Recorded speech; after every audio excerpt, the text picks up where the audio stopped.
बहुत समय पहले की बात है। राजा विक्रम सिंह नामक एक शक्तिशाली और घमंडी राजा था। उसे अपनी ताकत, धन और राज्य पर बहुत घमंड था। वो मानता था कि उसकी बुद्धि और पराक्रम के आगे कोई नहीं टिक सकता। उसका दरबार चापलूसों से भरा हुआ था, जो दिन रात उसकी तारीफ किया करते थे।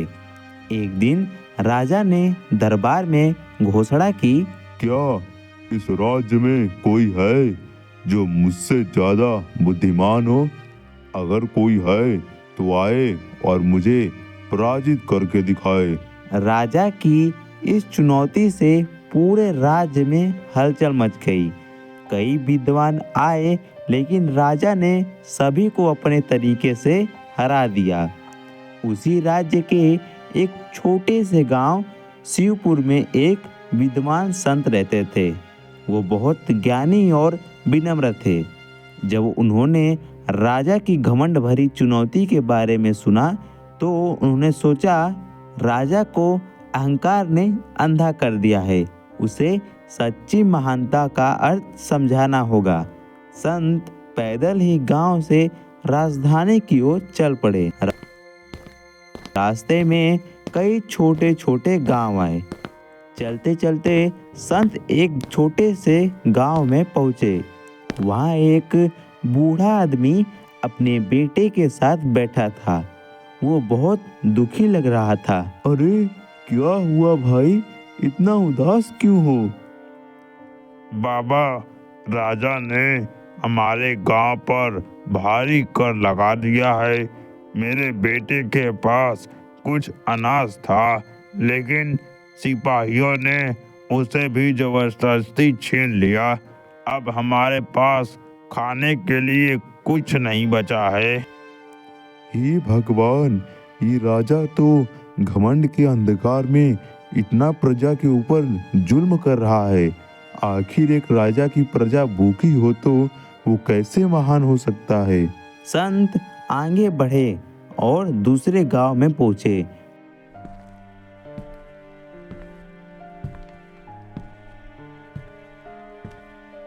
वहां कुछ किसान आपस में बात कर रहे थे। अरे सोहन भाई, इस बार कर नहीं चुकाया तो राजा साहब हमारी जमीन छीन लेंगे। अरे बेटा, तुम सब इतने डरे हुए क्यों हो? बाबा, राजा बहुत कठोर है। अगर किसी ने उसके खिलाफ एक शब्द भी कहा तो उसे कड़ी सजा मिलती है। हम कुछ नहीं कर सकते, बस उसकी आज्ञा माननी पड़ती है। और जो उसकी आज्ञा नहीं मानता है, उसे वो अपने कारागार में डाल देता है। बताओ, जिस राजा से उसकी प्रजा डरती हो, वो कभी महान कैसे हो सकता है? कई गांव से गुजरते हुए संत राजधानी पहुंचे और राजा के दरबार में हाजिर हुए। नमस्कार महाराज, मैंने सुना है कि आप संसार के सबसे बुद्धिमान व्यक्ति हैं।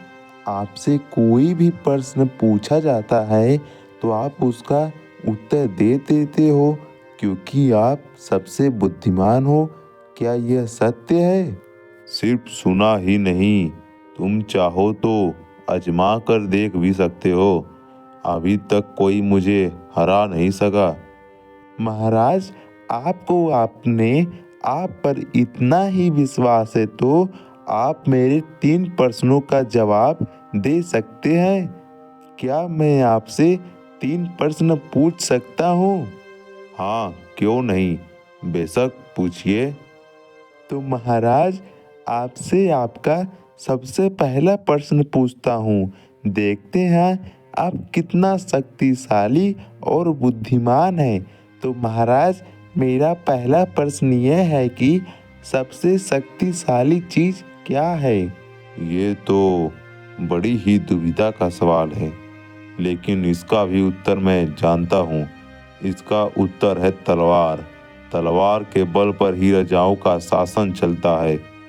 महाराज, अगर तलवार सबसे शक्तिशाली होती तो यह लकड़ी के मयान में क्यों रहती है? राजा यह सुनकर चौंक गया। दरबार में सभी लोग फुसफुसाने लगे। महाराज, मेरा दूसरा प्रश्न यह है कि इस संसार में सबसे तेज क्या है? अब सबसे तेज देखा जाए तो घोड़ा होता है, क्योंकि युद्ध के मैदान में सबसे तेज वही दौड़ता है। नहीं राजा साहब, ये उत्तर आपका गलत है। अगर दुनिया में सबसे तेज कुछ है तो वो है आपका मन। ये पलक झपकते ही आपको कहीं भी पहुंचा सकता है। अब अंतिम प्रश्न राजन, आपके अनुसार संसार में सबसे कौन महान है? अरे बाबा जी, ये भी कोई पूछने की बात है? स्वाभाविक रूप से मैं ही सबसे महान हूँ। लेकिन राजन, जब आप मर जाएंगे तब भी क्या लोग आपको महान मानेंगे? राजा चुप हो गया। उसने कभी इस बारे में सोचा ही नहीं था। राजा साहब, क्या आप मेरे साथ गांव में एक बार चलेंगे? संत ने राजा को अपने साथ गांव में चलने के लिए कहा।